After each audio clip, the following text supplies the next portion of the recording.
Olá, investidor! Estamos a menos de 24 horas do pleito eleitoral norte-americano, a primeira eleição onde a grande mídia já fala sobre os impactos dos investidores de cripto no resultado das eleições, e hoje vamos também analisar os principais criptoativos. Eu sou o MacV e muito bem-vindo ao Filosofia de Mercado.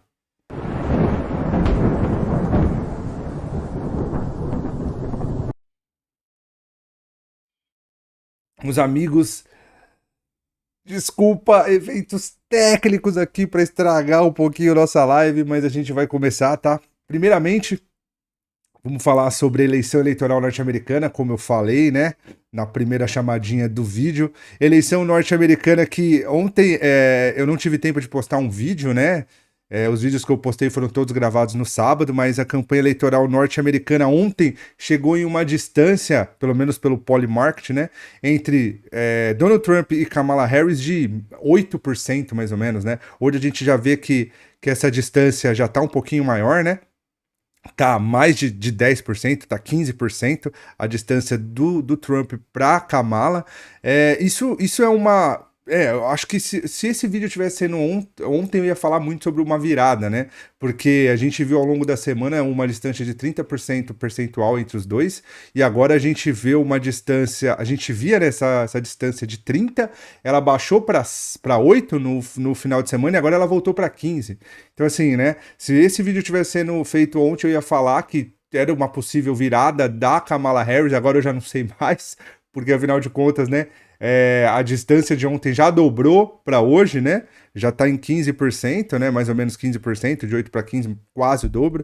Então é complexo falar, mas Donald Trump continua na frente. Donald Trump, que é o candidato que pelo menos o mercado interpreta como melhor para o mercado de renda variável, que não só para a renda variável, mas para as criptomoedas também. Donald Trump que tem uma política, pelo menos é o que ele sinalizou durante esses meses aí, que ele vai fazer uma política onde o Bitcoin vai ter uma maior notoriedade nos Estados Unidos, né? Ele quer, já que o mundo está entrando nessa onda de criptomoeda, ele quer que os Estados Unidos façam parte disso, né? Os Estados Unidos, que historicamente é um país que lidera o mundo, né, em tudo, em tecnologia, em políticas e tudo mais, muito dos sistemas que a gente tem hoje no mundo, seja ele eleitoral, de saúde, de comércio, vem de lá, os ideais são de lá, e o Donald Trump quer também incorporar esse conceito, essa ideologia, essa filosofia de criptos e quer que ela venha de lá também, né? Que tenha um maior dedo dos Estados Unidos nisso também.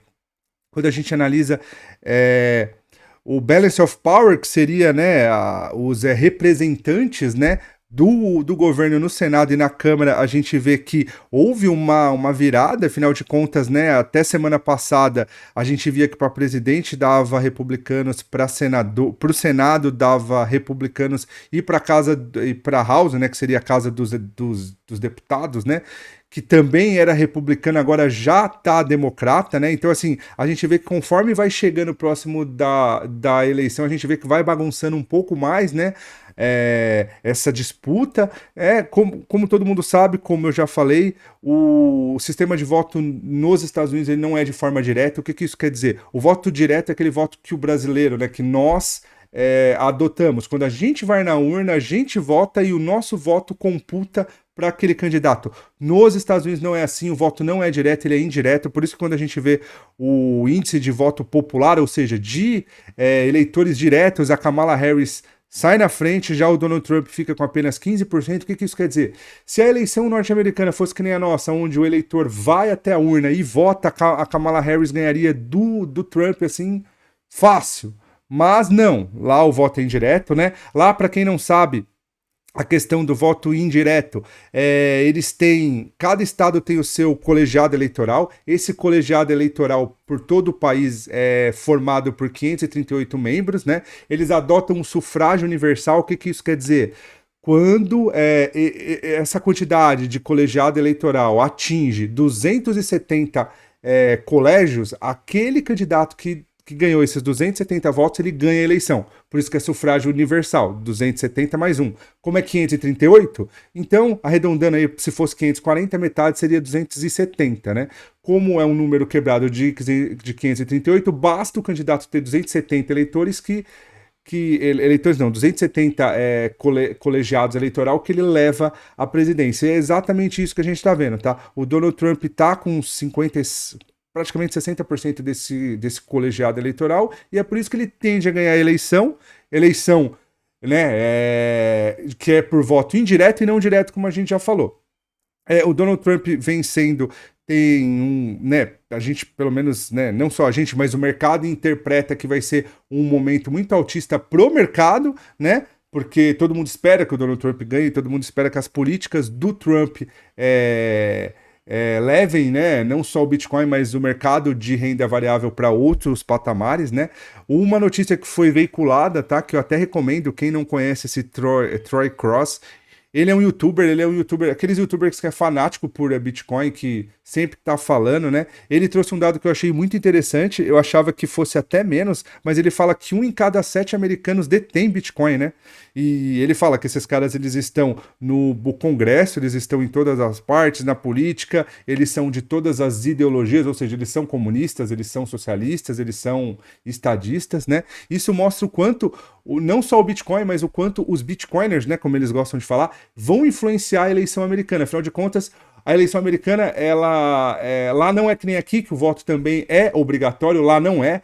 Eu não sei se muitos aqui se lembram, mas né, quem tem aí na faixa dos seus 30 e poucos anos, lembra que há uns anos atrás, lá para os anos 2000, né? Eu era criança, mas eu sempre gostei muito de política, eu lembro.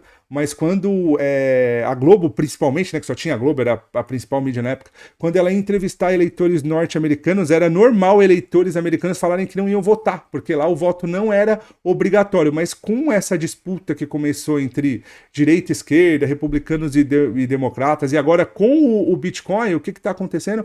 As pessoas estão indo mais à urna para lutar pelo seu ideal. E nós, Bitcoiners, né, se fôssemos americanos, com certeza estaríamos indo à urna também para decidir o futuro daquilo que a gente tem como ideologia monetária hoje, que seria o Bitcoin. Demais notícias no final de semana eu não vi nenhuma relevante, tá? Uma outra relevante foi essa daqui, né? Que é essa moça, Maya Pompeo, eu não sei se é assim que se pronuncia, mas ela é uma candidata, né, a presidente do Suriname, e ela vem com ideais igual ao Trump, né? É mais um país que vai entrar nessa cultura e nessa política de colocar o Bitcoin como um assunto de Estado, né? Então a gente vê a importância que o Bitcoin vem tomando ao longo desses anos aí. Agora vamos falar de mercado, vamos analisar o mercado, que é aquilo que a gente gosta de fato, tá? Eu vou propor fazer um modelo um pouquinho diferente, tá? Para quem não sabe, a gente não fez nenhum vídeo técnico ainda esse mês, esse vai ser o primeiro vídeo técnico, né? Técnico falando de análise técnica para o mercado.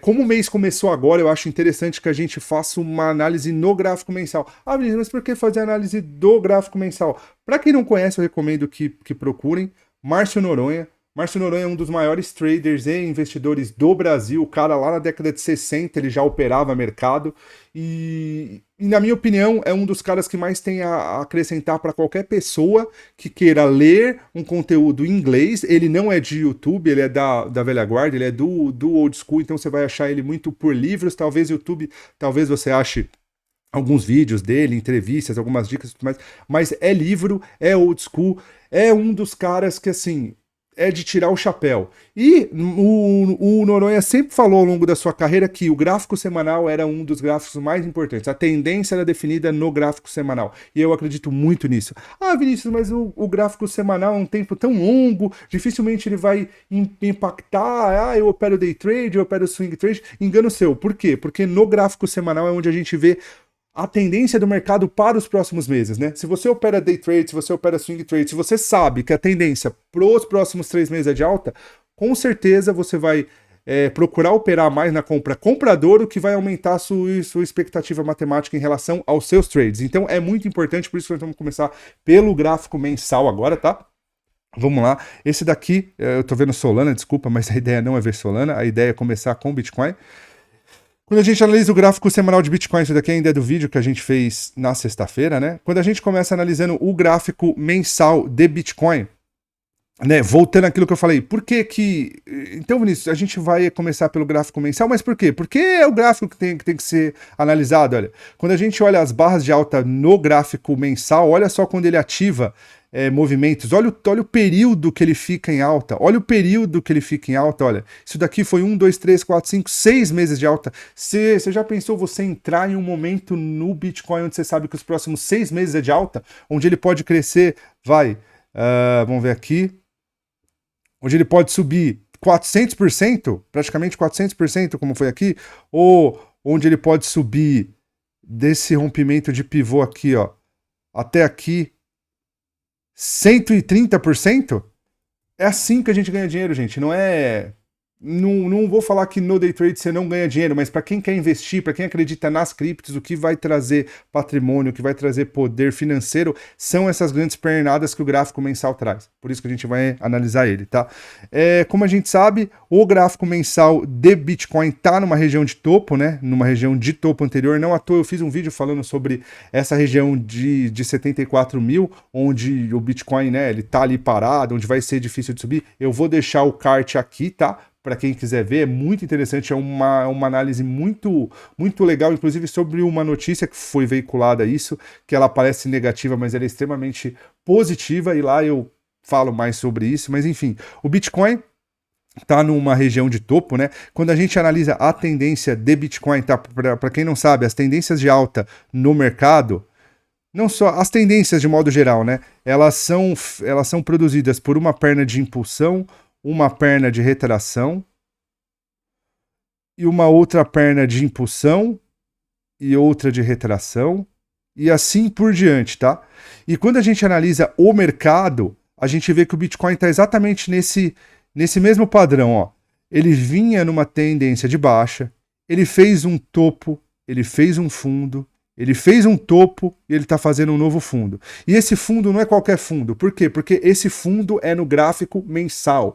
O que quer dizer? Esse fundo sendo ativado, a gente pode esperar de 3 a 5 meses de alta. Por que de 3 a 5 meses de alta? Porque é o padrão que o mercado anda. Quando a gente analisa, claro que o Bitcoin foge um pouquinho desses padrões, porque o bull run dele tem sido muito forte, mas olha só, todas as vezes que o mercado atingiu esses patamares, olha quantas vezes ele subiu, 6 vezes, olha quantas vezes ele subiu, 6 vezes, olha quantos meses ele subiu aqui, ó, depois que ele ativou. A gente vê que a posição que o Bitcoin está agora se parece muito com essa daqui, olha quantos meses ele subiu, 1, 2, 3, 4, ele fez topo no quinto mês, tá? Então, todas as vezes que a gente vê uma ativação, seja no gráfico diário, seja no gráfico de 15 minutos, seja no gráfico mensal, semanal, a gente vai ver de 3 a 5 barras de alta. O que isso quer dizer, Vinícius? Quer dizer que quando a gente analisa o gráfico semanal de Bitcoin, o mês de setembro foi um mês onde houve um inside bar, não chegou a ser um inside bar porque essa barra não estava contida por essa, mas a gente tinha um 1, 2, 3 aqui de compra. Quer dizer o quê? A compra de Bitcoin para 3 a 5 meses de alta, ela já foi ativada aqui, ó. Ela já foi ativada aqui. A expectativa é que de 3 a 5 meses de alta se iniciem no Bitcoin. Por isso que eu fiz o vídeo falando que a expectativa é que o Bitcoin rompa essa região de 74 e que ele busque essa pernada de alta, talvez entre até os 94, 97 ou 100 mil dólares, como muitos têm dito. Então a gente precisa ficar atento a isso daqui. Um outro fator que a gente precisa analisar quando a gente vê mercado, tá? A gente sabe que o mercado é feito de ondas de impulsão, retração, impulsão e retração. Isso vem da ciclicidade do mercado. O que isso quer dizer? O mercado anda em ondas de impulsão, ondas de retração. É o descansar, é o respirar. Eu respiro, inspiro. Respiro, inspiro, respiro, inspiro. O mercado também. Esses são os respiros e os inspiros. Respiros e inspiros. É a forma como o mercado anda. Uma coisa muito interessante que a gente tem que analisar, aí vem um outro conceito, que aí já vem conceito de fractais, já vem outros conceitos um pouco mais avançados, mas que a gente tem que se atentar todo descanso, todo momento cíclico de mercado onde ele cai, o mercado tende a respeitar uma retração de Fibonacci.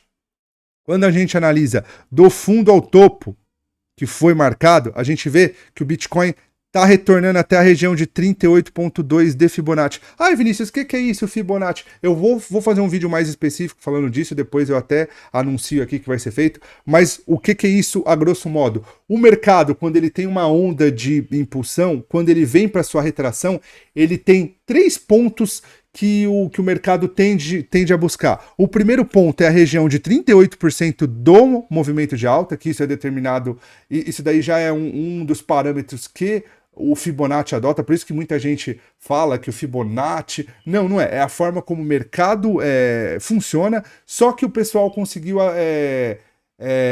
correlacionar isso a Fibonacci, por isso que muita gente acredita que é o Fibonacci. Talvez os algoritmos sejam também configurados para que respeitem retrações e projeções de Fibonacci, eu não duvido. Pode ser, mas isso não muda o fato de que ele respeita até certo ponto regiões de Fibonacci. Então, toda vez que o mercado sobe e ele corrige, ele tende a corrigir até 38,2, que é uma das retrações de Fibonacci, ou até 61,8, que é outra retração de Fibonacci. Ah, Vinícius, mas e os 50%? 50% eu já ouvi falar que é região de Fibonacci. Não é. Muita gente pensa que é, mas não é. As retrações de Fibonacci são 38,2 e 61,8. O que acontece é, historicamente, o mercado, quando ele faz uma pernada, ele corrige até 50% dessa mesma pernada.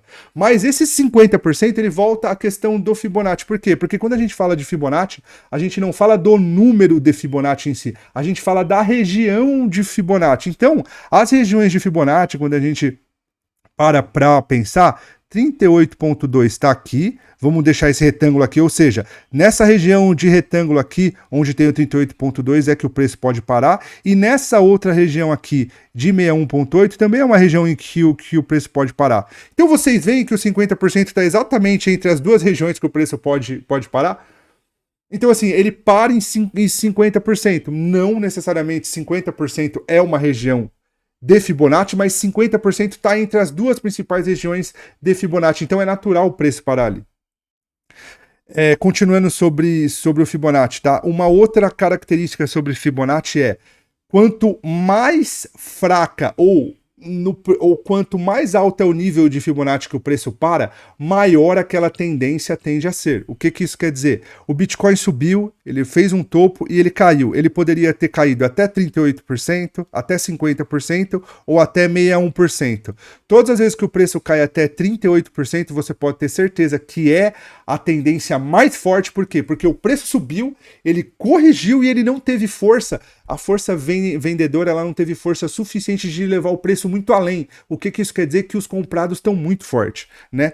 Se ele viesse até 50%, era uma região mediana, 61% já é um movimento mais forte de queda, mas que não muda a tendência de alta. Ou seja, essas três regiões tendem a ser regiões de resistência, mais 38% é a região de maior força, 50% é a segunda região de maior força e 61,8 é a terceira região de mais força. Quando o mercado geralmente perde a região de 61,8, dificilmente ele rompe o topo.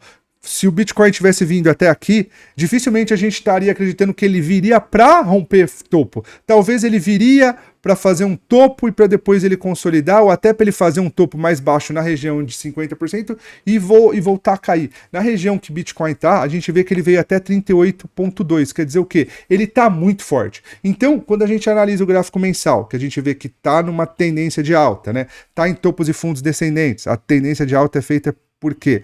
Ondas de impulsão, ondas de retração, ondas de impulsão e retração. Essas ondas de retração, elas têm que fazer topos e fundos mais altos. Olha aqui, ó. A gente tem fundo mais alto e fundo mais alto.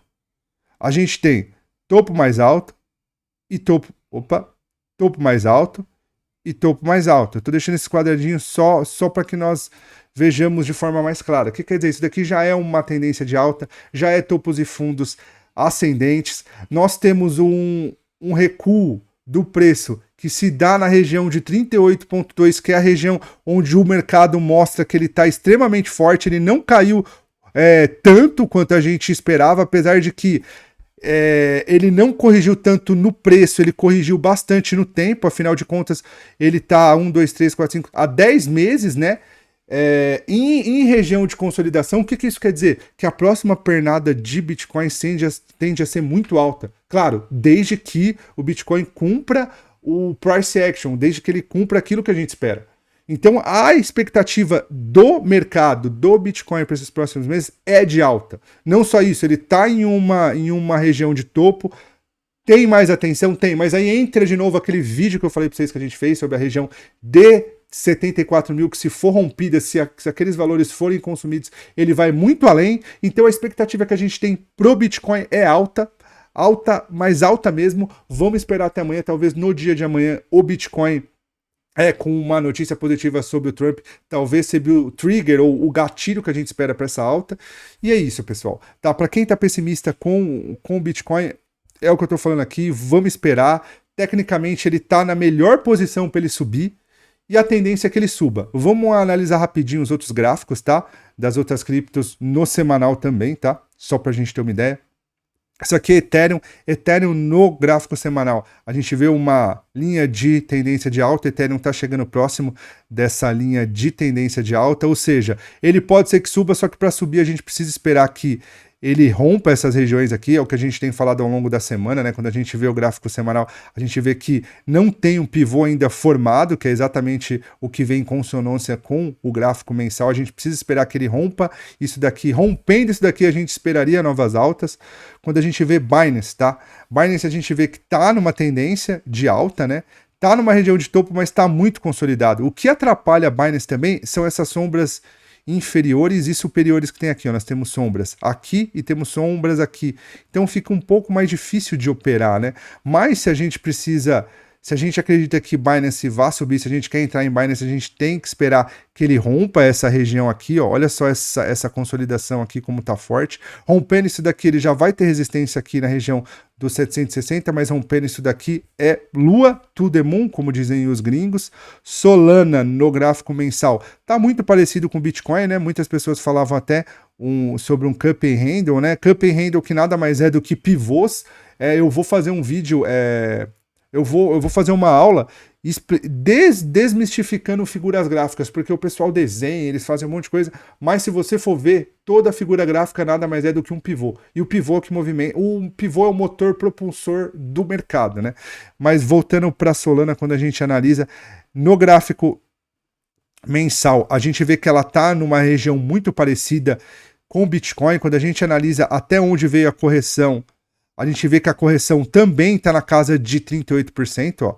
Você teve um candle real apenas abaixo de 38%, depois todos os corpos reais, né, abaixo de 38%, desculpa, e depois você vê todos os corpos reais acima desses 38,2%, o que é um padrão muito altista para Solana. A Solana tem tudo para subir, mas para subir a gente precisa que ela cumpra o price action, né? Solana tinha um inside bar aqui que já ativou no gráfico mensal, ou seja, essa ativação aqui levaria a Solana para 3 ou 5 meses de alta, mas eu acho que o fator mais importante aqui de superação é esse candle aqui. Esse daqui é o conceito de Red Bar Takeout do Oliver Velez, que é um outro trade que eu recomendo que quem quer aprender mais estude, porque o Oliver Velez é um cara muito bom, ele passou a ver o mercado de uma outra forma, é um cara que veio da escola de tape reading e hoje ele só usa gráfico, então é um cara que ele sabe ler fluxo, ele sabe ler gráfico e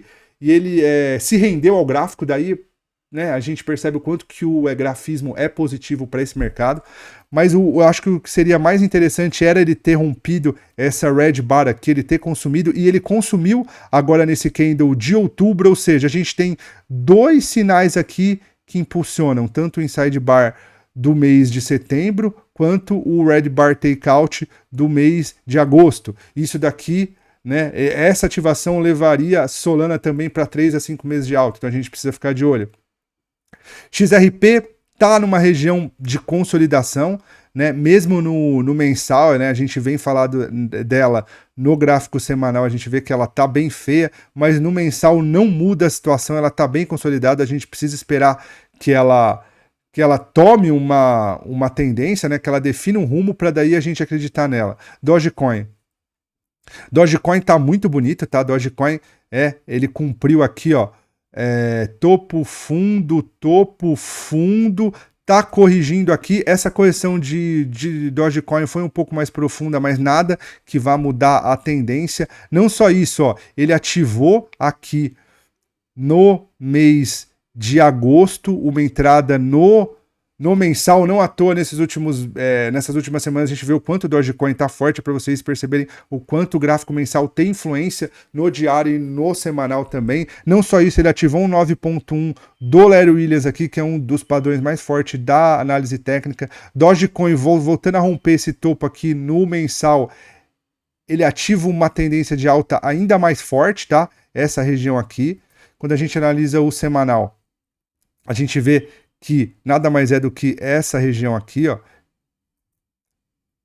Ele acabou de ativar, claro que ele vai corrigir um pouquinho mais agora, né? Ele tá um pouquinho longe das médias, né? Afinal de contas, ele já subiu 5 dias de alta, 5 semanas consecutivas de alta, ele tem que voltar um pouquinho, voltando, entrar com expectativa de que ele rompa essas regiões, de que ele busque esses 3 a 5 meses de alta que já estão ativados.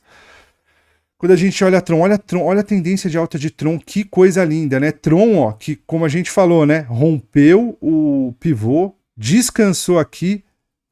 Pera, desculpa, eu tô olhando o semanal, vamos olhar o mensal. Olha Tron, ó. Tron ativou aqui o Red Bar Takeout, que a gente fala do Oliver Velez, e olha quantos meses de alta.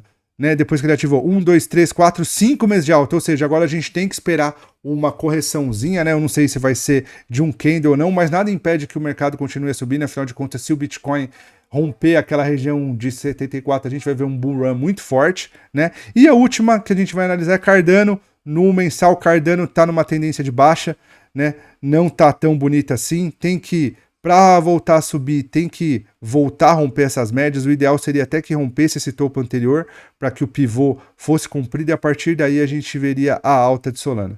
Então, amigos, é isso, tá? Hoje eu tô fazendo esse vídeo para fazer a análise do mensal, mas hoje à noite eu vou fazer aquela análise comum, analisando o gráfico diário e gráfico semanal, para que a gente veja como que esses papéis vão performar, já que no gráfico mensal ativou a expectativa desses próximos meses de alta, tá bom? Se você gostou do vídeo, deixa o seu like, deixa o seu comentário. Muito obrigado por ter ficado até aqui e até o próximo vídeo.